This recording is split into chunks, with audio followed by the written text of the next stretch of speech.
வெங்கடேஷன் புக்கில் இருக்கக்கூடிய இந்த புது புக்கு போட்டிருக்காங்க. ஸோ அதில் தமிழ்நாடு வரலாறும் பண்பாடும் நவீன காலம் அப்படிங்கிற டாப்பிக்கை நம்ம பார்க்குறோம். ஸோ அதில் வந்து பார்த்தோன்னா ஃபஸ்ட்டு யூனிட்டாக நமக்கு என்ன கொடுத்துருக்காங்க அப்படின்னு பார்த்தோம்னா தமிழ்நாட்டோட வரலாறுல நவீன காலம் அப்படிங்கிறதுல பார்த்தோம்னா எப்படி பிரிட்டிஷ் எப்படி வந்தாங்க, போர்ச்சுகீசியர் எப்படி வந்தாங்க தமிழ்நாட்டில், அதை பற்றின லெசன் தான். ஸோ இதில் பார்த்தீங்கன்னா கம்பெனி ஆட்சி என்பது வர்த்தக நிறுவனத்துக்கும் ஏகாதிபத்திய அதிகாரத்திற்கும் இடையேயான உறவாகும் அப்படின்னு சொல்லி வில்லியம் டால்ரிப்பிள் அப்படிங்கிறவங்க சொல்லியிருக்காங்க. கம்பெனி ஆட்சி என்பது வர்த்தக நிறுவனத்துக்கும் ஏகாதிபத்திய அதிகாரத்திற்கும் இடையேயான உறவாகும் அப்படின்னு சொன்னது யாருன்னா வில்லியம் டால்ரிம்பிள். இந்த புக்கு வந்து குரூப் 1 குரூப் 2 படிக்கிறவங்களுக்கு ரொம்ப ரொம்ப இம்பார்ட்டன்ட் புக்கு. இப்போ நியூ எடிஷன் போட்டிருக்காங்க. ஸோ இதில் எதெல்லாம் இம்பார்ட்டண்ட்டோ அதை மட்டும் நான் வந்து மார்க் பண்ணி வச்சுருக்கேன். இப்போ வரலாற்றோட தொடர்ச்சி ஒரு அறிமுகமாக கொடுத்துருக்காங்க. தமிழ்நாடுங்கிறது ஒரு தொன்மையானது, வரலாற்று சிறப்பு கொண்டது, சங்ககாலம் முதல் தற்காலம் வரை என்னென்ன இதெல்லாம் நடந்துச்சு அப்படிங்கிறத இதில் சொல்லியிருக்காங்க. சுமார் 2500 ஆண்டு காலமாக தமிழ்நாடு ஒரு தனித்தன்மையோட தனி அடையாளத்தோட இருக்கு அப்படின்னு சொல்றாங்க. சங்ககால தமிழ்நாட்டை வந்து சேர சோழ பாண்டியர்கள்னு பிரிச்சாங்க. தமிழ்நாடு பல நாடுகளின் நாடாக தான் இருந்துச்சு அப்படின்னு சொல்றாங்க. களப்பிரர்கள் தமிழ்நாட்டை ஒருங்கிணைத்து ஒற்றை ஆட்சியின் கீழே கொண்டு வந்தவர்கள் யாருன்னா களப்பிரர்கள். இது ரொம்ப இம்பார்ட்டன்ட். களப்பிரர்கள் தான் தமிழ்நாட்டை வந்து ஒருங்கிணைத்து ஒற்றை ஆட்சியின் கீழே கொண்டு வந்தது அப்படின்னு சொல்றாங்க. களப்பிரர்களுக்கு அடுத்து வந்தது யாருன்னு பார்த்தோம்னா பல்லவர்கள், பாண்டியர்கள், அடுத்து சோழர்கள். அவங்கெல்லாம் தமிழ்நாட்டை ஆட்சி பண்ணாங்க அப்படிங்கிறது. அதை பல்லவர்கள் ரூல் பண்ணதுனால பல்லவ நாடு, பாண்டிய நாடு, சோழ நாடு அப்படின்னு சொல்லி மாறிடுச்சு அப்படிங்கிறத. பல்லவர்கள், அதுக்கப்புறம் பாண்டியர்கள், சோழர்களோட ஆட்சிக்கு இப்போ அடுத்து யார் வந்தாங்கன்னா விஜயநகர பேரரசு வந்துச்சு. அடுத்து பார்த்தோம்னா நாயக்கர்கள் வந்தாங்க, மராத்தியர்கள், அடுத்து முகலாயர்கள் வந்து வந்தாங்க அப்படிங்கிறத சொல்லியிருக்காங்க. ஐரோப்பிய வருகைக்கு பின்னு குறிப்பாக ஆங்கிலேயர்கள் வந்ததுக்கு அப்புறமேட்டு தமிழ்நாடு வந்து வரலாறு ஒரு தனி திசையில் பயணிக்க ஆரம்பிச்சிச்சு அப்படின்னு சொல்லி சொல்கிறாங்க. அப்புறமேட்டு பார்த்தோம்னா இதெல்லாம் சும்மா ஜஸ்ட் ஐரோப்பியர்களோட வருகை, ஆங்கில கிழக்கிந்திய கம்பெனி வந்து தமிழ்நாட்டில் காலூன்றி இருந்துச்சு, அதை பற்றிலாம் சொல்லியிருக்காங்க. ஃபஸ்ட்டு வந்து ஐரோப்பியர் அப்படின்னு பார்த்தோம்னா நமக்கு தெரியும் கள்ளிக்கோட்டையில் போர்ச்சுகீசியர். கள்ளிக்கோட்டைங்கிறது கேரளாவில் இருக்கக்கூடிய ஒரு பகுதி. அங்கே போர்ச்சுகீசியர்கள் வர்றாங்க. அப்போ தமிழ்நாட்டில் முதல்ல அடியெடுத்து வைத்த ஐரோப்பியர் அப்படின்னு யாருன்னு பார்த்தோம்னா போர்ச்சுகீசியர். இந்தியாவிலே முதல்ல அடியெடுத்து வைத்த ஐரோப்பியர்னு கேட்டாலும் போர்ச்சுகீசியர் தான். அந்த போர்ச்சுகீசிய மாலுமியான வாஸ்கோட காமா இருக்கார்ல, அவர் வந்து 1498ஆம் ஆண்டு 3 கப்பல்களோட மேற்கு கடற்கரை பகுதி, இப்போ மேப்பு இந்தியா மேப் இருக்குன்னா இந்தியா மேப்பில் கேரளா பகுதி இந்த பக்கம் தான் இருக்குது, அது மேற்கு கடற்கரை பகுதி அப்படின்னு சொல்லக்கூடிய கள்ளிக்கோட்டைக்கு வந்தாங்க அப்படின்னு சொல்கிறாங்க. இப்போ போர்ச்சுகீசியர்களோட நோக்கம் என்னத்துக்காக இங்கே வர்றாங்கன்னா வணிகம் செய்து பொருளீட்டுவது தான் அவங்களுடைய நோக்கமாக இருந்துச்சு அப்படின்னு சொல்கிறாங்க. சமோரின் அப்படிங்கிறவரோட ஆதரவு அப்படின்னு பார்த்தோம்னா வாஸ்கோட காமா இருக்கார்ல, அவர் வந்து மலபார் கடற்கரையில் உள்ள அந்த கள்ளிக்கோட்டையை அடைந்த போது அந்த பகுதியை சேர்ந்த ஒரு மன்னர் தான் சமோரின். அவர் வந்து அந்த பட்டத்தை கொண்ட ஒரு சமோரின்கிற பட்டத்தை கொண்ட ஒரு இந்து மன்னர் வந்து அவரை வரவேற்றிருக்காரு. அந்த வாஸ்கோட காமாவுக்கு விருந்தெல்லாம் கொடுத்து உதவியெல்லாம் செஞ்சிருக்காரு அப்படின்னு சொல்றாங்க. அது மட்டும் இல்லாமல் போர்ச்சுகீசியர் கடற்கரையில் பகுதியில் பண்டகச்சாலையை கட்டிக்கலாம் அப்படின்னு சொல்லி அனுமதியும் இந்த சமோரியன்கிற மன்னர் வந்து கொடுத்துருக்காங்க. கள்ளிக்கோட்டையோட ஆட்சியாளர் தான் யாரு, நம்ம சமோரின். அவருடைய ஆசையையும் ஆதரவையும் அனுமதியை பெற்று வாஸ்கோட காமா கப்பல்கள் ஃபுல்லாக வாசன திரவியங்கள்லாம் நிரப்பிக்கொண்டு தன்னோட தாய்நாட்டுக்கு போகிறாங்க. அவர் செகண்ட் டைம் வந்து ஃபர்ஸ்ட் டைம் வந்து 1498 வந்திருப்பாரு.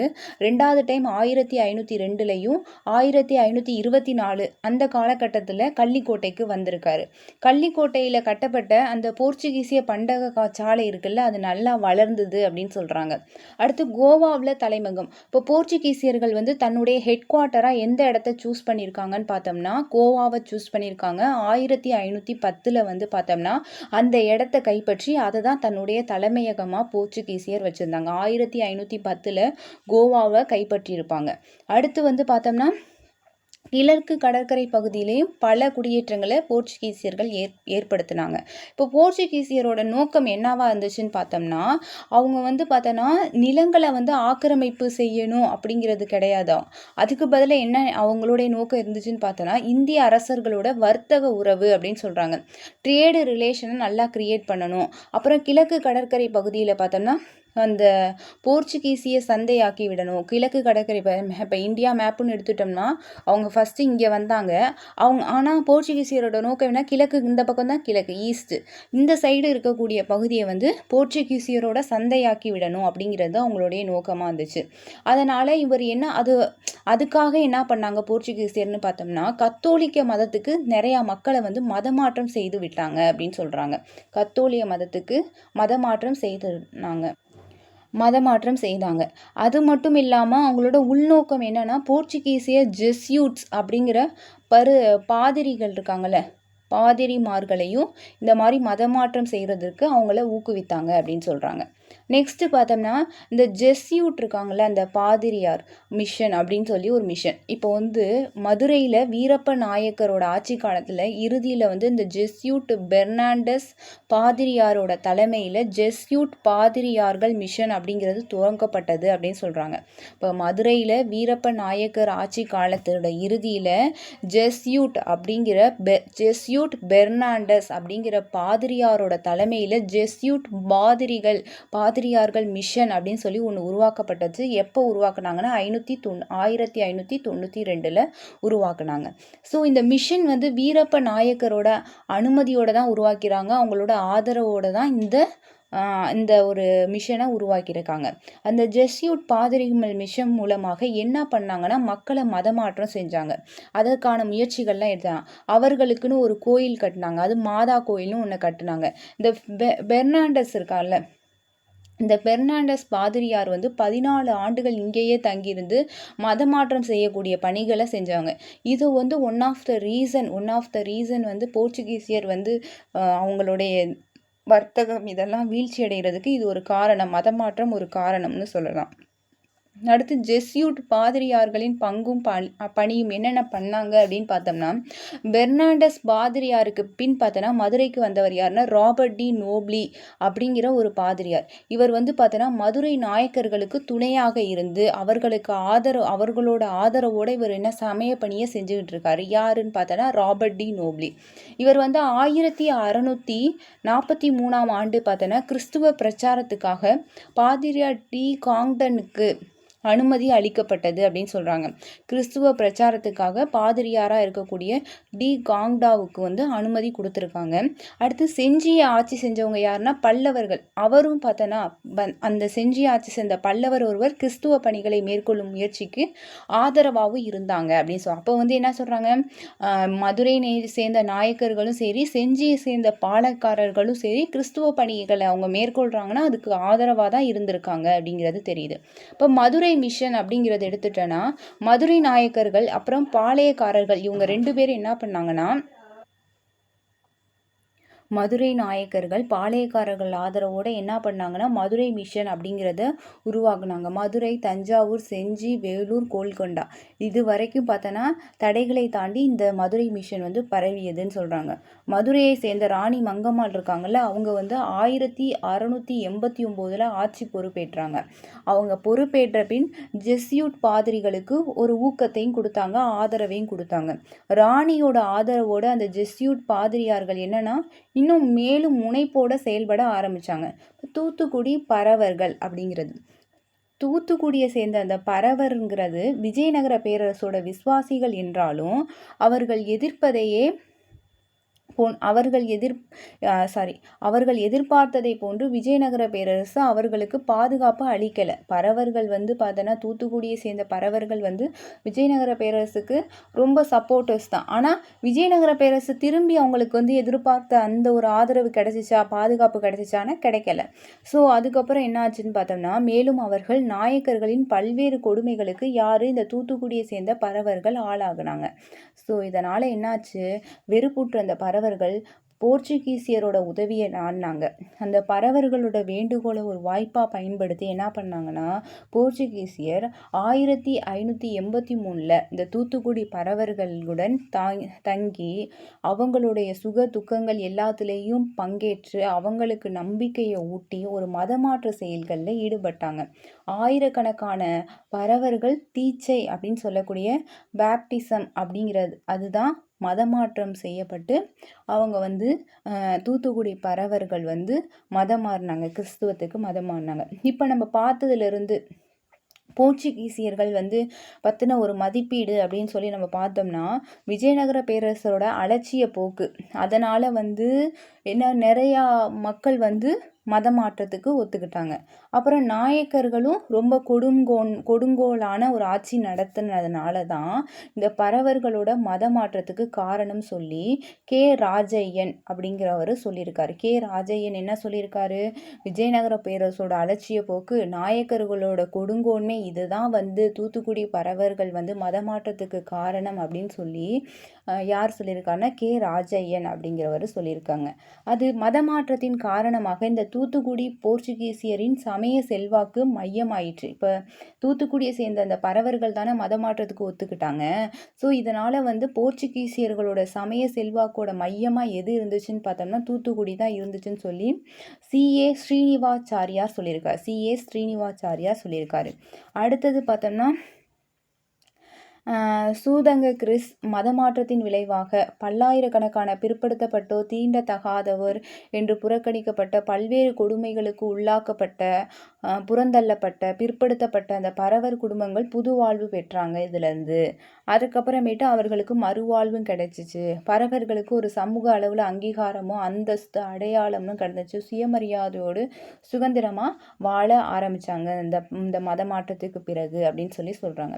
புனித தாமஸ் இருக்கார்ல, இவர் வந்து கிபி 52 பாலஸ்தீனத்தில் என்ன நடந்துச்சுன்னு பார்த்தோம்னா, கிபி 52 பாலஸ்தீனத்திலிருந்து கேரளாவில் உள்ள கொடுங்காலூருக்கு வந்ததாகவும், அங்கு 20 ஆண்டுகள் வந்து தங்கி சமயத்தொண்டு செய்ததாகவும், இந்தியர்களை மதமாற்றம் செய்தார் என்றும் ஆத்திரமடைந்த இந்து பழமைவாதிகள் அந்த புனித தாமஸ் இருக்கார்ல, அவரை வந்து கொலை செய்ய முயன்றதாகவும், அக்கொலை முயற்சிகளிலிருந்து உயிர் தப்பிய அவர் மயிலாப்பூரில் உள்ள மலைமுகட்டுக்கு வந்து அங்கு ஒரு தேவாலயத்தை கட்டியதாக அப்படிங்கிறது ஒரு மரபாக இருந்துச்சு அப்படின்னு சொல்கிறாங்க. புனித தாமஸ் வந்து கிபி 52 பாலஸ்தீனத்திலேருந்து கேரளாவில் இருக்கக்கூடிய கொடுங்காலூருக்கு வந்திருக்காங்க. அதில் 20 ஆண்டுகள் வந்தாங்க. அப்போ 20 ஆண்டுகள் இருக்கப்போ அவரும் மதமாற்ற செயல்களில் ஈடுபட்டதுக்கு அப்புறம் என்ன ஆச்சுன்னு பார்த்தோம்னா, அவரும் மதமாற்ற செயலில் ஈடுபட்டதுக்கு அப்புறமேட்டு திரும்ப வந்து பார்த்தோம்னா அப்போ வந்து பார்த்தோன்னா இந்து பழமைவாதிகள் வந்து அந்த தாமஸை கொலை செய்யணும்னு நினச்சாங்க. ஸோ அதனால் அவர் மயிலாப்பூர் தப்பி வந்தார். அங்கே வந்து ஒரு தேவாலயத்தை கட்டினாருன்னு சொல்லி ஒரு மரபு இருக்குது. ஆனால் புனித தாமஸ் கிபி 72ஆம் ஆண்டு ஒரு கல் மீது அமர்ந்து பிரார்த்தனை செய்து கொண்டிருந்த போது மதவெறியினால் குத்தி கொல்லப்பட்டன அப்படின்னு சொல்லி சொல்கிறாங்க. அவரது உடல் அவரால் கட்டப்பட்ட அந்த தேவாலயத்துக்கு உள்ளேயே பார்த்தோன்னா கல்லறையாக நல்லடக்கம் செய்யப்பட்டது. பின்னர் தேவாலயம் ஆங்கிலேயரால் வந்து கோத்திக் கட்டடக்கலை பாணியில் புதுப்பிக்கப்பட்டது. அந்த தேவாலயம் பார்த்தோன்னா ஒரு புனித தலமாக இன்னைக்கு வரைக்கும் கருதப்படுதுன்னு சொல்கிறாங்க. அடுத்தது பார்த்தோன்னா வரலாற்று வரன்முறை. இது வந்து பார்த்தோம்னா வரலாறுங்கிறது என்ன? மனிதனோட செயல்கள், அவங்களுடைய சாதனைகளோட விளைவாக உருவாகிறதான் வரலாறு. வரலாற்றோட தந்தை அப்படின்னு சொல்லி யாரை சொல்லுவாங்கன்னா ஹெரடேட்டஸ் அப்படிங்கிற ஒரு கிரேக்க மேதையை தான் சொல்லுவாங்க. வரலாற்றின் தந்தை ஹெரடோட்டஸ் அப்படிங்கிறவர் தான். கெல்வர் இருக்கார்ல, கெல்வர் என்ற ஹாலே பல்கலைக்கழக பேராசிரியர் என்ன சொல்கிறாருன்னா, என்னென்னா மனித வரலாற்றை பண்டைய காலம், இடைக்காலம், தற்காலம் அல்லது நவீன காலம் அப்படிங்கிறத வகைப்படுத்தலாம் அப்படின்னு சொல்லி சொல்கிறாங்க. இப்போ தமிழ்நாட்டோட வரலாறுன்னு எடுத்துக்கிட்டோம்னா சங்க காலத்தை நம்ம என்ன காலம் சொல்லலாம்னா பண்டைய காலம் சொல்லலாம். களப்பிரர்கள், பல்லவர்கள், பிற்கால பாண்டியர்கள், சோழர்கள் இவங்க வாழ்ந்த காலத்தை இடைக்காலம் சொல்லலாம். ஐரோப்பியர்கள் குறிப்பாக ஆங்கிலேயர்கள் வந்ததுக்கு அப்புறம் அதை நவீன காலம் அப்படின்னு சொல்லலாம். சங்க காலத்தில் என்னென்ன இருந்துச்சு? பொருள், காதல், வீரம், பண்பாடு இதெல்லாம் இருந்தது தான் சங்க காலம். அப்புறமேட்டு சமயச்சாரா சமுதாயம், இது வந்து சமயம் எது சங்க காலம்ங்கிறது ஒரு சமயத்தை சார்ந்ததான்னு கேட்டால் கிடையாது. இடைக்காலம் தான் சமயம் சார்ந்த ஒரு சமுதாயமாக இருந்துச்சு. அதே வந்து நவீன காலம்ங்கிறது அறிவியல், தொழில்நுட்பம் இது ஆதாரமாக இருந்துச்சு அப்படின்னு சொல்கிறாங்க. இப்போ நம்ம இந்தியாவில் பார்த்தோம்னா ஐரோப்பியர்கள் ஃபஸ்ட்டு போர்ச்சுகீசியர்கள் வந்தாங்க, அடுத்து டச்சுக்காரர்கள் வந்தாங்க, அடுத்தது டேனியர்கள் வந்தாங்க, அடுத்தது ஆங்கிலேயர்கள் வந்தாங்க, அடுத்தது ஃப்ரெஞ்சுக்காரர்கள் வந்தாங்க. இது எப்படி ஞாபகம் வச்சுக்கலாம்? போர்ச்சுகீசியர்கள் பி, அதுக்கப்புறம் 2 டி, ஒன்று வந்து டச்சுக்காரர்கள், இன்னொன்று டேனியர்கள், அதுக்கப்புறம் இஎஃப். ஓகேவா? இஎஃப் இங்கிலீஷு, அதுக்கப்புறம் ஃப்ரெஞ்சு அப்படின்னு சொல்லுவாங்க. இஎஃப் பி 2D டச்சுக்காரர்கள், அதுக்கப்புறம் டேனியர்கள். ஓகேவா? இது ஃபஸ்ட்டு டச்சுக்காரர்கள், அடுத்து தான் டேனியர்கள். இப்படி ஞாபகம் வச்சுக்கோங்க. அடுத்தது நவீன காலத்தோட சிறப்பியல்கள். நவீன காலம்னா அறிவியல் தொழில்நுட்பம் இதெல்லாம் அந்த இதை பற்றி ஃபுல்லாக சொல்லியிருப்பாங்க. ஜஸ்ட்டு ஸ்டோரி மாதிரி தான் இருக்கும், அவ்வளோ இம்பார்ட்டன்ட் கிடையாது. அப்புறம் தமிழ்நாட்டில் இப்போ நம்ம பார்த்தது வந்து போர்ச்சுகீசியர்களோடதை பார்த்தாச்சு. இப்போ பார்த்தோம்னா டச்சுக்காரர்கள் பார்த்தோன்னா ஐக்கிய கிழக்கிந்திய கம்பெனி. இப்போ டச்சுக்காரர்கள் போர்ச்சுகீசியத்துலேருந்து முற்றிலும் மாறுபட்டவர்களாக தான் இருந்தாங்க. இவங்க வந்து சமய நோக்கம் கிடையாது இவங்கள்ட்ட. இவங்களுடைய நோக்கம் என்னவா இருந்துச்சுன்னா வர்த்தகம் பண்ணணும், வர்த்தகத்தை விரிவாக்கணும், அதுக்காக வந்தாங்க. 4 வர்த்தக கப்பலோட 1595 மலபார் கடற்கரைக்கு வந்தாங்க அப்படின்னு சொல்கிறாங்க. 1595 மலபார் கடற்கரைக்கு வந்தாங்க. அவர்கள் கிழக்கு அங்கிருந்து அவர்கள் எங்கே வந்தாங்க? ஃபஸ்ட்டு மலபார் கடற்கரைனா இந்த சைடு இருக்கும், அதுலேருந்து இங்கே கிழக்கு கடற்கரைக்கு வந்துட்டாங்க. 1602 பல டச்சு வர்த்தக நிறுவனங்கள் ஒன்றிணைந்து வலிமையான ஐக்கிய கிழக்கிந்திய கம்பெனி அப்படின்றத உருவாக்கிறாங்க 1602. ஸோ டச்சு அரசாங்கமும் அதுக்கு ரொம்ப ஆதரவாக இருந்தாங்கன்னு சொல்கிறாங்க. இப்போ வர்த்தக குடியிருப்புகள், இவங்களுடைய கம்பெனி நேம் தான் ஐக்கிய கிழக்கிந்திய கம்பெனி சார்பாக இந்தியாவுக்கு வந்த டச்சுக்காரர்கள் 1605 பார்த்தோன்னா என்ன ஆச்சுன்னா மசூலிப்பட்டினம்னு சொல்லக்கூடிய அந்த பகுதியில் வந்து பார்த்தோன்னா அவங்களுடைய கிழக்கு கடற்கரையில் இருக்கக்கூடிய மசூலிப்பட்டினம் தான் அவங்களுடைய வர்த்தக மையமாக இருந்துச்சு. கோல்கொண்டாவை ஒரு துறைமுக நகரமாகவும் மாற்றினாங்க. பின்னர் அவர்கள் படிப்படியாக தமிழக சோழ மண்டல கடற்கரை பகுதியிலையும் என்ன பண்ணாங்க? வர்த்தக குடியிருப்புகளை ஏற்படுத்தினாங்க. வர்த்தக தலைநகர் 1605 மசூலிப்பட்டினம். 1608 என்ன பண்ணாங்கன்னா டச்சோட வர்த்தகர்கள் பார்த்தோன்னா என்ன பண்ணாங்க? செஞ்சி கிருஷ்ணப்ப நாயக்கரோட அனுமதியுள்ள தேவனாம்பட்டினத்தில் தங்களது குடியிருப்பு செஞ்சி கிருஷ்ணப்ப நாயக்கரோட அனுமதியில் 1608 தேவனாம்பட்டினத்தில் ஒரு குடியிருப்பை அமைச்சாங்க. இதுவே பின்னர் ஆங்கிலேயர்களின் புனித டேவிட் கோட்டை அப்படின்னு சொல்ல. புனித டேவிட் கோட்டை எங்கே இருக்குன்னா கடலூரில் இருக்குது. ஓகேவா? அங்கே இருக்குது. அப்படி பெயர் மாற்றம் 2 ஆண்டுகளில் பார்த்தோன்னா டச்சுக்காரர்கள் உள்ளூர் நாயக்கர்களிடமிருந்து புலிக்காட்டை பெற்றுக்கொண்டு அவர்களோட என்ன சொல்கிறது அரண் காப்பு மையமாக அந்த புலிக்காட் மாறிடுச்சு அப்படின்னு சொல்கிறாங்க. ஃபஸ்ட்டு வந்து தேவனாம்பட்டினத்தை செஞ்சி கிருஷ்ணப்ப நாயக்கரோட அனுமதியோடு அதை பெற்றுட்டு 1608 வந்து அதை புனித டேவிட் கோட்டைன்னு மாற்றினாங்க. அப்புறமேட்டு என்ன பண்ணாங்கன்னா நாயக்கர்கிட்டேருந்து புலிக்காட்டை வாங்கி அது வந்து அவங்களுடைய என்ன சொல்கிறாங்கன்னா அரண் காப்பு மையமாக மாறிடுச்சுன்னு சொல்கிறாங்க. போர்ச்சுகீசியர்கிட்டமிருந்து தரங்கம்பாடியை எப்போ வாங்கினாங்கன்னு பார்த்தோன்னா 1620 தரங்கம்பாடியை வாங்கியிருக்காங்க டச்சுக்காரர்கள். தூத்துக்குடியையும் 1658 நாகப்பட்டினத்தை அடுத்த வருஷமே தூத்துக்குடி வாங்கி அடுத்த வருஷமே டச்சுக்காரர்கள் 1659 நாகப்பட்டினத்தையும் கைப்பற்றினான். இவற்றுள் நாகப்பட்டினம் தான் டச்சுக்காரர்களோட வர்த்தக தலைநகரமாக. அப்போ எது வந்து டச்சுக்காரர்களோட வர்த்தக தலைநகரம்னா நாகப்பட்டினம் அப்படின்னு சொல்கிறாங்க. அதுக்கப்புறமேட்டு பார்த்தோன்னா வர்த்தக வல்லுநர்கள். டச்சுக்காரர்கள் வர்த்தக வல்லுநர்கள் மட்டும் கிடையாது, அவங்க நிதி நிபுணர்களாகவும் இருந்தாங்க. சங்ககால தமிழர்களை போன்று திரைக்கடலோடி திரவியம் சேர்த்து பொருள்லாம் ஈட்டினாங்க அப்படின்னு சொல்கிறாங்க. சேர்த்த செல்வத்தை வந்து என்ன பண்ணாங்க? வர்த்தகத்துக்கு விரிவாக்குவதற்கே செலவு பண்ணாங்க அப்படின்னு சொல்கிறாங்க. வர்த்தகத்தில் அவங்களுக்கு என்னென்னா ஃபுல் அண்ட் ஃபுல் வந்து ட்ரேடு வர்த்தகத்தில் தான் நாட்டம், மத மாற்றத்துலலாம் நாட்டமே கிடையாது. அப்போ அதை தவிர்த்தாங்கன்னு சொல்கிறாங்க. தமிழக ஆட்சியாளர்களின் உள் விவரங்களில் தலையிடுவதும் கிடையாதா. டச்சு வர்த்தகர்களுக்கு கிடைத்த தாய்நாட்டு ஆதரவும் ஒரு என்ன சொல்ற தாய்நாட்டு ஆதரவும் அவங்களுக்கு கிடைச்சிருச்சு. அது மட்டும் இல்லாமல் தேசிய குணமும் தெளிவான குறிக்கோளும் தீர்க்கமான முறைகளும் தான் இவங்களுடைய வெற்றிக்கு காரணம்னு சொல்லி சத்தியநாத ஐயர் சொல்லியிருக்காங்க. இவங்க வந்து மதத்தில் இன்ட்ரெஸ்ட் கிடையாது, அதேமாரி உள்நாட்டு விவரங்களையும் தலையிட மாட்டாங்க டச்சுக்காரர்கள். அவங்க ஒரு தீர்க்கமான குறிக்கோள் இருக்குது, தெளிவான எண்ணம் இருக்குது, தாய்நாட்டோட ஆதரவு இருக்குது, அதனால தான் அவங்க வெற்றி அடைஞ்சாங்க அப்படின்னு சொல்லி சத்தியநாத ஐயர் சொல்லியிருக்காங்க. இப்போ இந்த டச்சுக்காரர்கள் வெற்றிக்கு ரகசியம் என்ன அப்படின்னு பார்த்தோம்னா போர்ச்சுகீசியர் வீழ்ச்சிக்கு பிறகு தமிழ்நாட்டில் டச்சுக்காரர்கள் தோன்றினாங்க.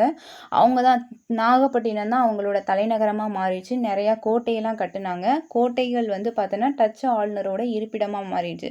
டச்சுக்காரர்கள் மத மாற்றத்தில் அக்கறை கொள்ளாவிட்டாலும் அடிமை வியாபாரத்தில் அவங்க ஆர்வம் காட்டினதுனால பார்த்தோன்னா என்ன ஆயிடுச்சுன்னா மக்கள் செல்வாக்கு குறைஞ்சிருச்சு, டச்சு மேலே நம்பிக்கை குறைஞ்சிருச்சு அப்படின்னு சொல்கிறாங்க மக்கள் மத்தியில்.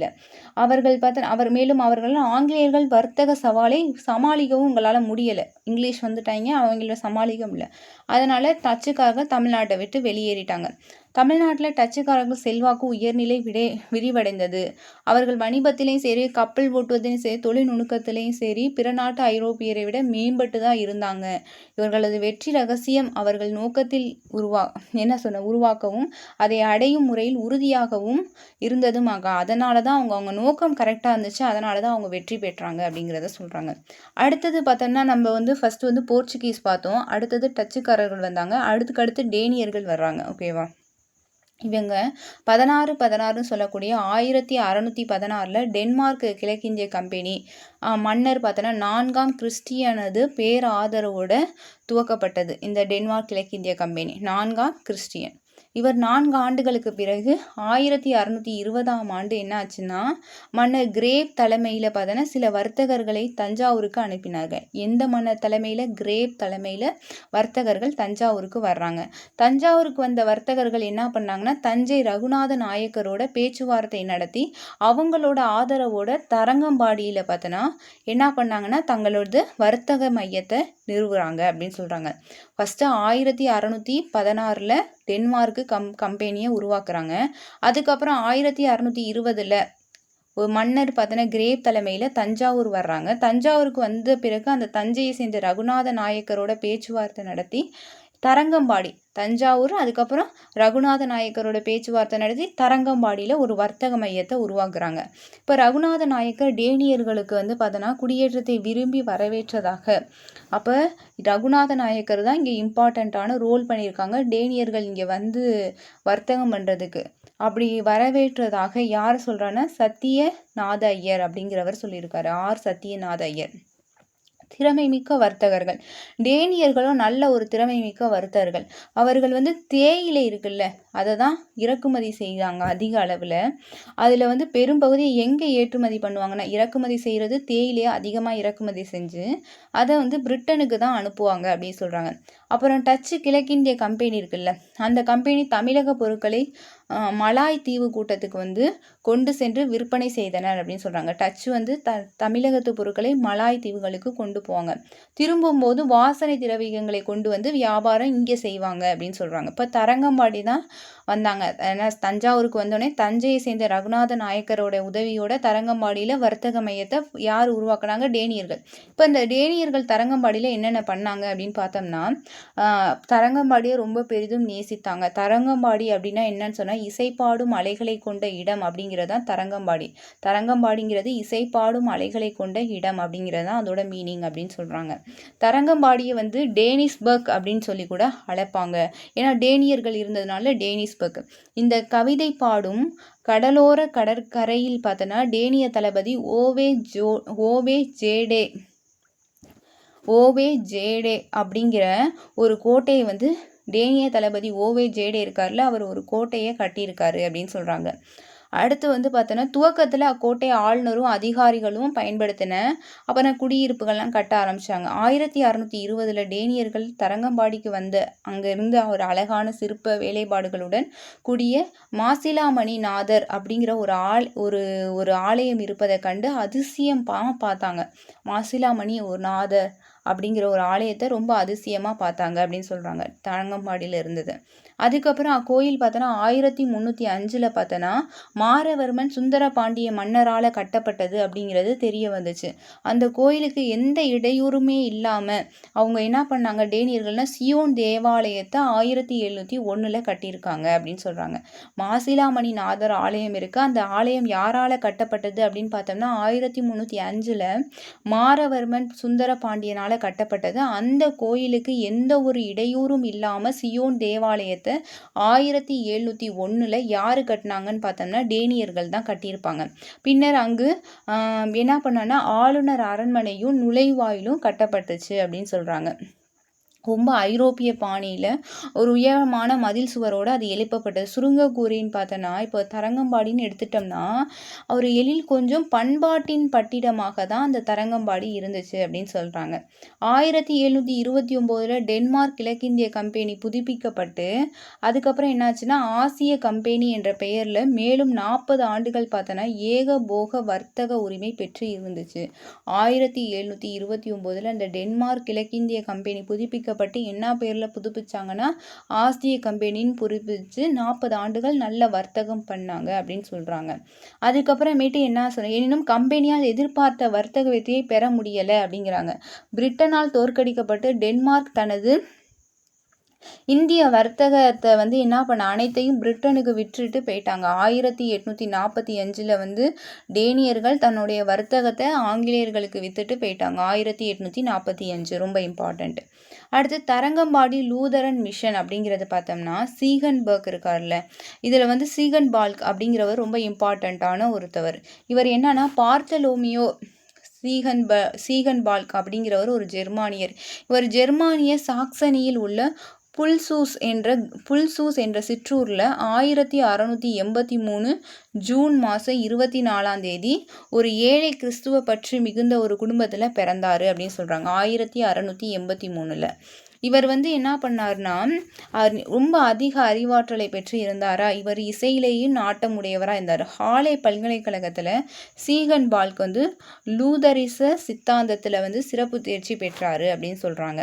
அடுத்து பார்த்தோன்னா இவருக்கு ஒரு அறிவாற்றலோட சேவை மனப்பான்மையை கேள்விப்பட்டு டென்மார்க்கை சேர்ந்த 4ஆம் ஃப்ரேடெரிக் அப்படிங்கிறவர் என்ன பண்ணார்னா சமய பரப்பாளராக தேர்வு செய்து தரங்கம்பாடிக்கு இவரை அனுப்பி வைக்கிறாங்க.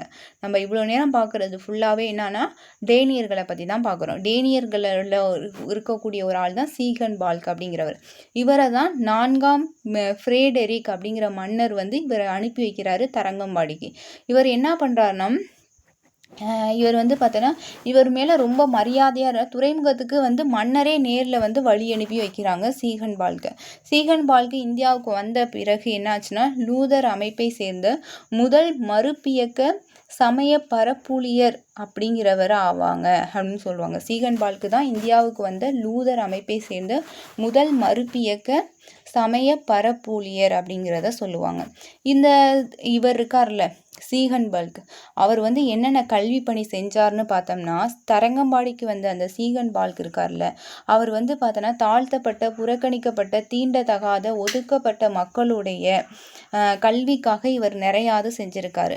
அவர்களுடைய முன்னேற்றத்திற்காக சீகன்பால்க் மேற்கொண்ட முயற்சிகள்னு பார்த்தோன்னா கல்வி என்ன சொல்லியிருக்காருன்னா கல்வியின் மூலமாகவே மக்களை முன்னேற்ற முடியும் அப்படிங்கிறத நன்கு அறிந்து அவர்களுக்கு பயிற்சியெல்லாம் நிறையா கொடுத்துருக்காங்க. அதுக்காக ஒரு பயிற்சி பள்ளியையும் உருவாக்கியிருக்காரு.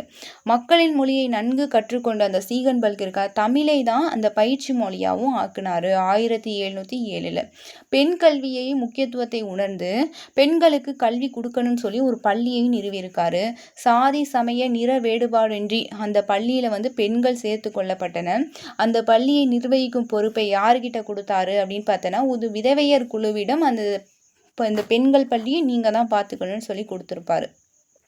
இவருடைய சமுதாய பணி அப்படின்னு சொன்னோன்னா தரங்கம்பாடி மக்களிடையே பன்னெடுங்காலமாக என்ன இருந்துச்சுன்னா ஒரு சாதி வேறுபாடு போக்கு இருந்துச்சு. அதை பார்த்தோன்னா சமுதாயத்தில் இந்த ஒருத்தவங்களை ஒதுக்கி வைக்கிறது, இது கல்வி அளிக்காமல் புறக்கணிக்கிறது, தீண்டத்தகாதவர்களாக்குறது அப்படியெல்லாம் பண்ணக்கூடிய அந்த பிராமணர்களை கடுமையாக கண்டித்தார் அப்படின்னு சொல்கிறாங்க. அதுக்கப்புறம் சீகன்பால்க்கை நிறையா பேர் கொலை செய்யணும்னு கூட சதித்திட்டம்லாம் தீட்டினாங்க. அதெல்லாம் பொருட்படுத்தாமல் சீகன்பால்க் என்ன பண்ணார் மக்கள் தொண்டே மகேசன் தொண்டு என்று கருதி சமூக சேவை செஞ்சாங்க அப்படின்னு சொல்கிறாங்க. இவருடைய சமய பணி அப்படின்னு பார்த்தோம்னா சீகன்பால்க் சமய செய்திகள் மக்களை சென்றடைய வேண்டும், அதுக்காக பழைய சமய தொண்டர்களோடு சேர்ந்து தமிழிலே பயிற்சி அளித்தார். 1718 அக்டோபர் 11ஆம் ஆண்டு புதிய ஜெருசலே தேவாலயத்தை நிறுவி அங்கே மக்களுக்காக அர்ப்பணித்தார். தேவாலயத்தில் மக்கள் கலாச்சாரத்துக்கேற்ப பார்த்தோன்னா தமிழில் வழிபாடும் வழிவகுத்தார் அப்படின்னு சொல்கிறாங்க. அது மட்டும் இல்லாமல் அவர் பல்வேறு சமயங்களை சேர்ந்த தலைவர்களை அழைத்து சர்வ சமய உரையாடலை ஏற்பாடு செஞ்சார். யார்? சீகன்பால்க். அடுத்தது பார்த்தோம்னா சமயங்களை சமமாக கருதினார். இவர் பார்த்தோன்னா எழுதிய நூல் பார்த்தோன்னா தென்னிந்திய கடவுள்களின் குடிவழி பட்டியல். தென்னிந்திய கடவுள்களின் குடிவழி பட்டியல் அப்படிங்கிறது இவருடைய சிறந்த படைப்பாகும். இது யாருடையதுன்னா சீகன்பால்க்குடையது. அடுத்து இவருடைய தமிழ் பணி பார்த்தோன்னா சீகன்பால்க் மக்கள் மொழியான தமிழ்லே பேசவும் எழுதவும் கற்றுக்கொண்டார். தமிழ் மொழி இலக்கியங்கள்லாம் தனித்தனியே பயின்றாருன்னு சொல்கிறாங்க. உலக நீதி, கொன்றை வேந்தன், அப்புறமேட்டு நீதி வெண்பா, இதெல்லாம் தமிழ் நூல்களை மொழிபெயர்த்து உலகறிய செய்தார். ஐரோப்பியரின் உபயோகத்திற்காக என்ன பண்ண தமிழ் அகராதியையும் தமிழ் சொற்களஞ்சியத்தையும் அப்புறமேட்டு பைபிளோட புதிய ஏற்பாடையும் இவர் வந்து மொழிபெயர்த்திருக்காரு. சீகன் பால்க வந்து ஒரு நடமாடும் நூலகமாக திகழ்ந்தார்னு சொல்கிறாங்க. இவருடைய பதிப்பக பணி, இவர் வந்து புத்தக பதிப்பகத்தோட முன்னோடியாக இருந்தாருன்னு சொல்கிறாங்க. ஆசியாவிலே முதல் முறையாக தரங்கம்பாடியில் ஒரு அச்சுக்கூடத்தை நிறுவியவர்னுங்கிற பெருமை கொண்டவர் யாருன்னு பார்த்தோன்னா சீகன் பால்க் அப்படின்னு சொல்கிறாங்க. இதற்காக அச்சு எந்திரம், காகிதம், மை இதெல்லாம் ஜெர்மன்லேருந்து இங்கே இந்தியாவுக்கு இறக்குமதி செஞ்சாங்க. அப்போ அச்சுக்கோப்புக்கான தமிழ் அச்சுகளை ஜெர்மனியிலேயே தயாரித்து கொண்டு வந்ததாகவும் சொல்லுவாங்க. அந்த காலகட்டத்தில் எவராலுமே இது நினச்சி கூட பார்க்க முடியலை. இது ஒரு அதிக சாதனைன்னு சொல்கிறாங்க. இவருடைய இந்த முயற்சியை பார்த்து பலரும் பைத்தியக்காரத்தனமானது அப்படின்னு சொல்லுவாங்க. ஆனால் இந்த ஒரு பைத்தியக்காரன் தான் சாதனை செஞ்சாங்க. தமிழ் நூல்கள், மொழிபெயர்ப்புகள், நாள்காட்டிகள், துதிப்பாடல்கள், புதிய ஏற்பாடுகள்லாம் அச்சிட்டு வெளியிட்டார். இவர் ஒரு எழுத்தாளர், பதிப்பாளர், வெளியீட்டாளராகவும் விளங்கினாங்க. இவருடைய இறுதி வரை ஓயாது உழைத்த இவர் வந்து பார்த்தோம்னா இவர் வந்து விவிலியத்தின் பழைய ஏற்பாட்டை வந்து தமிழில் மொழிபெயர்த்திருக்காரு அப்படின்னு சொல்கிறாங்க. சென்னையிலும் ஐரோப்பாவிலும் பார்த்தோன்னா இதை வெளியிட்டாங்க அப்படின்னு சொல்கிறாங்க. உடல்நலக்குறைகால 37 வயசில் 1719 பிப்ரவரி மாதம் 23 தரங்கம்பாடியில் உயிரிழந்தார். தமிழர்களுக்காகவும் தமிழுக்காகவும் வாழ்நாளே செலவிட்ட சீகன் பால்க்கு தமிழ் மண்ணிலே மடிந்தார் அப்படின்னு சொன்னாங்க. இப்போ நம்ம போர்ச்சுகீசியர் பார்த்தாச்சு, அடுத்து டச்சுக்காரர்கள் பார்த்தாச்சு, அடுத்து டேனியர்கள் தான் பார்த்தோம். இப்போ வந்து ஆங்கிலேயர்கள் தமிழ்நாட்டில் என்னென்ன பண்ணாங்க அப்படிங்கிறத பார்க்கலாம். 1600ஆம் ஆண்டு டிசம்பர் மாதம் 31 துவக்கப்பட்ட ஆங்கில கிழக்கிந்திய கம்பெனியால் ஐரோப்பிய போட்டிகள் வந்து ரொம்ப கடுமையாக இருந்துச்சு அப்படின்னு சொல்கிறாங்க. அந்த போட்டிகளை சமாளிக்க இந்த ஆங்கிலேயர்கள் என்ன பண்ணாங்கன்னா கொங்கணத்தையும் மலபார் கடற்கரை, கிழக்கு கடற்கரை பகுதியை தேர்ந்தெடுத்தாங்க. இவர்களுக்கு தேவைகளுக்கான வாய்ப்பையும் வசதியையும் தமிழ்நாடு நிறையா தந்துச்சு ஆங்கிலேயர்களுக்கு.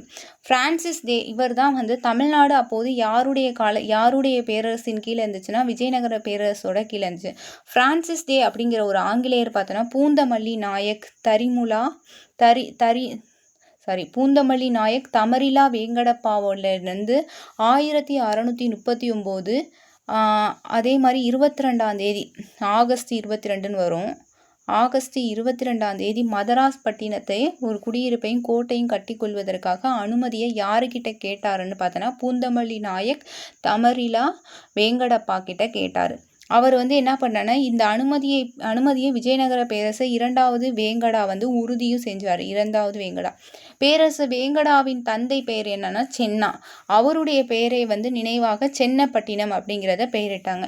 சென்னப்பட்டினத்தை ஏன் தேர்ந்தெடுத்தாங்க, என்ன காரணம் பார்க்குறப்ப துணியை வந்து தமக்கு தேவையான துணியை குறைந்த விலைக்கு பெறலாம் அப்படின்னு சொல்லி அதை தேர்ந்தெடுத்திருப்பாங்கன்னு சொல்லி C.A. ஸ்ரீனிவாச்சாரியார் சொல்லியிருக்காரு.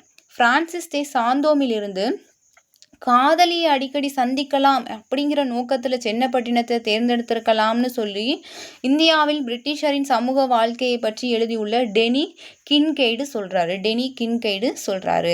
வர்த்தக கப்பல்களை நிறுத்த வசதியான இடம் என்பதும் மற்றொரு காரணம்னு சொல்கிறாங்க. சென்னப்பட்டினம்ங்கிறது ஒரு மீனவரோட குப்பமாக இருந்துச்சு. அது காலத்தில் புனித ஜார்ஜ் கோட்டையாக உருமாற்றம் பெற்றது. த பிரான்சிஸ் டே திட்டமிட்டபடி சென்னப்பட்டினத்தில் ஒரு குடியிருப்பும் ஒரு கோட்டை ஒரு துறைமுகமும் கட்டப்பட்டது. 1641 ஏப்ரல் மாதம் 23 கட்டி முடிக்கப்பட்ட இந்த கோட்டைக்கு பார்த்தோன்னா இங்கிலாந்து புரவலர் புனித ஜார்ஜோட பெயரை சூட்டப்பட்டது அப்படின்னு சொல்கிறாங்க. அதுக்கப்புறமேட்டு பார்த்தோன்னா இதை பிற்காலத்தில் ஜார்ஜ் டவுன் அப்படின்னு சொல்லி கூறுப்பாங்க. அதுக்கப்புறம் சென்னை அப்படின்னு மாறிடுச்சு அப்படின்னு சொல்கிறாங்க. 1653 என்ன ஆச்சுன்னு பார்த்தோம்னா இந்த புனித ஜார்ஜ் கோட்டை ஒரு தனி மாநிலமாக்கப்பட்டதுன்னு சொல்கிறாங்க. ஆரன் பேக்கர் அப்படிங்கிற ஒரு முதல் ஆளுநராக நியமிக்கப்பட்டாங்க. அப்போ இந்த ஜார்ஜ் டவுன் சொல்லக்கூடிய அந்த சென்னப்பட்டினத்தில் முதல் ஆளுநராக யாரை நியமிக்கப்பட்டாங்கன்னா ஆரான் பேக்கர் அப்படிங்கிறவரை தான் நியமிக்கப்பட்டாங்க. அடுத்து 1654 சோழ மண்டலம் தான் பின்னர் வந்து அதோட தலைமையிடம் ஹெட் குவார்ட்டராக மாறிடுச்சு. ஆங்கிலேயர்களோட ஹெட் குவார்ட்டர். அதுவே ஆங்கிலேயர்கள் இந்தியாவில் பெற்ற முதல் உரிமையாளர் உடைமை அப்படின்னு சொல்கிறாங்க. அடுத்த 6 ஆண்டுகளில் பார்த்தோன்னா ஆங்கிலேயரின் கிழக்கிந்திய நாடுகளின் பிரதான வர்த்தக கேந்திரமாக மாறிடுச்சு. எது? சென்னப்பட்டினம். 1670 மட்டும் சென்னையில் உள்ள மக்கள் தொகை எவ்வளோ இருந்துச்சுன்னா 40,000 பேர் இருந்தாங்களாம். 1670 40,000 பேர். புனித டேவிட் கோட்டை அப்படிங்கிறது 1681 கடலூர்லையும் போர்ட்டோ நோவாவிலும் தங்களது குடியிருப்புகளை ஏற்படுத்தின. ஆங்கிலேயர்கள் 1681 புனித டேவிட் கோட்டை அப்படிங்கிறது எங்கே இருக்குன்னா கடலூர்லையும் போர்ட்டோ நோவாவிலையும் தங்களுடைய குடியிருப்பை ஏற்படுத்தினாங்க. சென்னையோட ஆளுநர் சென்னை அதிபர் மற்றும் ஆளுநர் என்று சென்னை ஆளுநர் சென்னை அதிபர் ஆளுநர் சொன்னார். விரைவிலே சென்னை நகராட்சியாக மாறிடுச்சு. இது ரொம்ப ரொம்ப இம்பார்ட்டன்ட் கொஸ்டின். 1688 சென்னை நகராட்சியாக மாறிடுச்சு. நகராட்சி மேயரும் 12 என்ன சொல்கிறாங்கன்னா ஆல்டாமென்களும் நிர்வகித்தனர். 1690 பார்த்தோன்னா சென்னை புனித ஜார்ஜ் கோட்டை ஆளுநராக இருந்த பார்த்தோன்னா தாமஸ் ஏல் பார்த்தோன்னா செஞ்சி மராத்திய ஆட்சியாளர் யாருன்னா ராஜராமுடன் சமரச பேச்சுவார்த்தை நடத்தி புனித டேவிட் கோட்டையை பெற்றுக்கொண்டனர் அப்படின்னு சொல்கிறாங்க. அப்போ 1690 பார்த்தோம்னா புனித ஜார்ஜ் கோட்டையை சேர்ந்த 1690 சென்னை புனித ஜார்ஜ் கோட்டையின் ஆளுநராக இருந்தவர் தான் தாமஸ் ஏல் இருக்கார்ல, இவர் செஞ்சி மராத்திய ஆட்சியாளர் ராஜாராமுடன் ஒரு பேச்சுவார்த்தை நடத்தி புனித டேவிட் கோட்டையை பெற்றுக்கொண்டாரு அப்படின்னு சொல்கிறாங்க. அடுத்து கோட்டையும் கடலூரையும் பராமரிப்பதற்கான மானியமும் ஆங்கிலேயர்களுக்கு கிடைச்சிச்சு அப்படின்னு சொல்கிறாங்க. புனித டேவிட் கோட்டை பார்த்தோன்னா பாண்டிச்சேரிக்கு அருகாமையில் பார்த்தோம்னா அமைந்திருந்ததால் பார்த்தோன்னா ஒரு வளமான குடியிருப்பாக இருந்துச்சு அப்படின்னு சொல்கிறாங்க. அடுத்தது பார்த்தோன்னா போர்ச்சுகீசியர்கள் பார்த்தோம், டச்சுக்காரர்கள், டேனியர்கள் பார்த்தோம், அடுத்து இங்கிலீஷ் பார்த்தோம், ஈக்கு அடுத்து எஃப் ஃப்ரெஞ்சுக்காரர்கள். ஓகேவா? இப்போ ஃப்ரெஞ்சுக்காரர்கள் இந்தியாவில் தங்களோட செல்வாக்கு நிலைநாட்ட வந்தாங்க அப்படின்னு சொல்கிறாங்க. பிரான்சின் மன்னர் பார்த்தோன்னா 14ஆம் லூயி பார்த்தோன்னா நிதியமைச்சர் பார்த்தோன்னா கால்பர்ட் இவருடைய முயற்சியால் 1664 உருவாக்கப்பட்டது தான் பிரெஞ்சு கிழக்கிந்திய கம்பெனி அப்படின்னு சொல்கிறாங்க. இது கீழே நாடுகளுடன் 50 ஆண்டுகளில் பார்த்தோன்னா தடையற்ற ஏகபோக வணிக உரிமையை பெற்றிருந்துச்சு அப்படின்னு சொல்கிறாங்க. இந்த இரட்டை உரிமைகள் பார்த்தோன்னா என்ன சொல்லணும், நிறையா சிறப்புரிமை இதெல்லாம் பிரெஞ்சுக்காரர்கள் இந்தியாவில் ஒரு ஆதிக்க சக்தியாக உருவெடுக்க காரணமாக இருந்துச்சு. பாண்டிச்சேரி அப்படிங்கிறது சோழமண்டல கடற்கரையில் அமைந்த ஒரு ஊர் தான் பாண்டிச்சேரி. கிபி 1ஆம் நூற்றாண்டில் பார்த்தோன்னா என்னன்னா பெரிப்ளஸ் எழுதிய நூலில் பார்த்தோன்னா இவ்வூரும் இடம்பெற்று இருக்குது அப்படின்னு பாண்டிச்சேரிக்கு அருகில் தான் ரோமானிய வர்த்தக மையம்னு சொல்லக்கூடிய அரிக்கமேடு பாண்டிச்சேரியின் வர்த்தக தொன்மைக்கு சிறப்புடையதாக இருந்துச்சு. இப்போ இவ்வூர் புதுவை அப்படின்னு சொல்கிறாங்க. 11, 12ஆம் நூற்றாண்டுகளில் பார்த்தோன்னா ஒட்டக்குத்தரும் கம்பரும் பார்த்தோன்னா இந்த ஊரை புதுவை அப்படின்னு கூறியிருப்பாங்க. 11, 12ஆம் நூற்றாண்டில் ஒட்டக்குத்தரும் கம்பரும் பாண்டிச்சேரியை புதுவை அப்படின்னு சொல்லியிருப்பாங்க. பிரான்சின் நிதி அமைச்சர் பார்த்தோன்னா இந்த கால்பர்ட் 1667ஆம் ஆண்டு பிரான்சிஸ் ஹாரன் என்பவரை இந்தியாவுக்கு அனுப்பி வைத்தார். நிதியமைச்சர் கால்பர்ட் 1667 பிரான்சிஸ் கரான் அப்படிங்கிறவரை இந்தியாவுக்கு அனுப்பி வச்சார். இவர் பார்த்தோன்னா டச்சு கிழக்கிந்திய கம்பெனியில் பணியாற்றிய அனுபவம் பெற்றவர் அப்படின்னு சொல்கிறாங்க.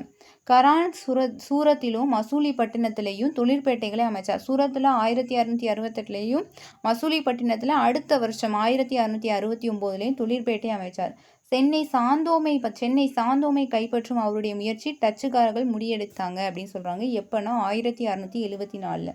கரோனுக்கு பின் பார்த்தோன்னா பிரெஞ்சு நிர்வாகியாக பொறுப்பேற்றவர் பார்த்தோன்னா பிரான்சிஸ் மார்டின் அப்படிங்கிறவர். இவர் பிஜாப்பூர் சுல்தான் சொல்லக்கூடிய ஷெர்கான் லோதியிடமிருந்து பெற்ற நிலத்தை பாண்டிச்சேரி நகரை உருவாக்கினார். பிஜாப்பூர் சுல்தானாக இருக்கக்கூடியவர் யாருன்னா ஷெர்கான் லோதி. அவர்கிட்டமிருந்து என்ன பெற்றார்னா பாண்டிச்சேரிங்கிற ஒரு பகுதியை பெற்றார். அதை அந்த நகரை உருவாக்கியிருக்கார். யாருன்னா பிரான்சிஸ் மார்டின். அந்த நகரே பிரெஞ்சுக்காரர்களோட தலைநகரமாக ஹெட்குவார்ட்டராக மாறிடுச்சு. சாதனையாளர்கள் அப்படின்னு பார்த்தோம்னா இந்த பிரெஞ்சில் பார்த்தோம்னா பிரான்சிஸ் மார்டின் ஒரு தாய்நாட்டு பற்று மிக்கவர். வர்த்தகத்தை விரிவாக்குவதை விட ஆதிக்க பெருக்கத்தில் தான் அதிக அக்கறை கொண்டவர். ஒரு ராஜதந்திரின்னு சொல்கிறாங்க. சோழ மண்டல கடற்கரை இருக்குல்ல, அந்த மண்டலத்தில் சிவாஜிக்கும் ஷெர்கானுக்கும் இடையே மோதல் ஏற்பட்ட போது மார்டின் எப்படி இருந்தார்னா நடுநிலையாக இருந்தாங்க. மார்டின் நிலையாக விட்டு சென்ற நன்கொடை அவர் பண்டைய புதுவையை நவீன பாண்டிச்சேரியாக மாற்றியது தான் அப்படின்னு சொல்லுவாங்க. பாண்டிச்சேரியில் பார்த்தோன்னா ஒரு அழகான புனித லூயி கோட்டையை கட்டினார். யார்? மார்ட்டின் தான் கட்டியிருக்காரு. பாண்டிச்சேரி வந்து நேர்பாதைகளை கொண்ட நன்கு திட்டமிட்ட நவீன நகரமாக அது ஒரு உருவாற்றம் பெற்றது அப்படின்னு சொல்கிறாங்க. வர்த்தக லாபத்தை கொண்டே இந்நகரத்தை நிர்மாணித்தார் அப்படின்னு சொல்கிறாங்க. தாய்நாட்டு ஆதரவு இல்லாத போதும் பல நெருக்கடிக்கிலேயே பாண்டிச்சேரி நல்ல செழிப்பான இடமா இருந்துச்சு. பிரெஞ்சோட தலைமையகமாக மாற்றிய பெருமை மார்ட்டினையே சாரும் அப்படின்னு சொன்னாங்க. பிரெஞ்சு நாட்டுக்காக கிட்டத்தட்ட 40 ஆண்டுகள் உழைத்த பிரான்சிஸ் மார்ட்டின் 1706 பார்த்தோன்னா உயிர் நீத்தார். இவருக்கு பிறகு யார் வந்தோன்னா டியூப்ளெக்ஸ் அப்படின்னு சொல்லுவாங்க, டியூப்ளே அப்படின்னு சொல்கிறவர் வந்திருப்பார். இப்போ பிரெஞ்சுக்காரர்களை வச்சு நம்ம மதிப்பீடு செஞ்சோம்னு பிரெஞ்சுக்காரர்கள் ஐரோப்பியர்கள் ஃபுல்லாகவே தமிழ்நாட்டை ஆட்சி செய்தாங்க. ஆனால் தமிழ்நாட்டை தமிழர்கள் வந்து ஐரோப்பியர் தமிழ்நாட்டுக்கு வந்தபோது தமிழ்நாட்டை தமிழர்கள் ஆட்சி செய்யவில்லை அப்படின்னு சொல்கிறாங்க. அடுத்தது வந்து தமிழ்நாட்டை ஆட்சி செய்த வர்த்தக உறவுக்காக வெளிநாட்டுகளுக்கு அவங்களுக்கான கதவை திறந்து விட்டாங்க. போர்ச்சுகீசியர்கள் மத மாற்றத்தில் ஈடுபட்டாங்க. டச்சுக்காரர்கள் வர்த்தகத்தை பெருக்கிறதுல நோக்கமாக இருந்தாங்க. டேனியர்கள் செல்வத்தை செலவிட்டு தரங்கம்பாடியே அவர்களது பண்பாட்டு நகரமாக மாக்குனாங்க. பிரெஞ்சுக்காரர்கள் ஆதிக்க போட்டியில் வந்து அதிக அக்கறை காட்டினாலும் பாண்டிச்சேரியை ஒரு நல்ல ஒரு நகரமாக மாற்றிட்டாங்க. ஆங்கிலேயர் தான் என்ன பண்ணாங்க? தெளிவான குறிக்கோள், அரசாங்க ஆதரவு, தீர்க்கமான அணுகுமுறை, பணபலம், வர்த்தக வெற்றி, இது எல்லாத்துலேயும் பார்த்தோன்னா ஐரோப்பிய போட்டியாளர்கள் இறுதியில் வெற்றி பெற முடிஞ்சிச்சு அப்படின்னு சொல்லி ஏஎம் ஜாபர் சொல்லியிருக்கா. அனைத்து முக்கிய ஐரோப்பிய நாடுகளும் தமிழ்நாட்டில் வர்த்தக அரசியலில் அக்கறை கொண்டிருந்தனர் என்றும் அதன் காரணமாக தமிழ்நாடு இராணுவ முக்கியத்துவம் உடையதாக பகுதியாக மாறிடுச்சுன்னு சொல்லி யார் சொல்லியிருப்பாங்கன்னா கே. ராஜையன் சொல்லியிருக்காங்க. ஒரு வர்த்தக அரசியலில் அக்கறை தமிழ்நாட்டில் வந்து ஆங்கிலேயர்கள் வந்து வர்த்தக அரசியலில் அக்கறை கொண்டிருந்தனர்.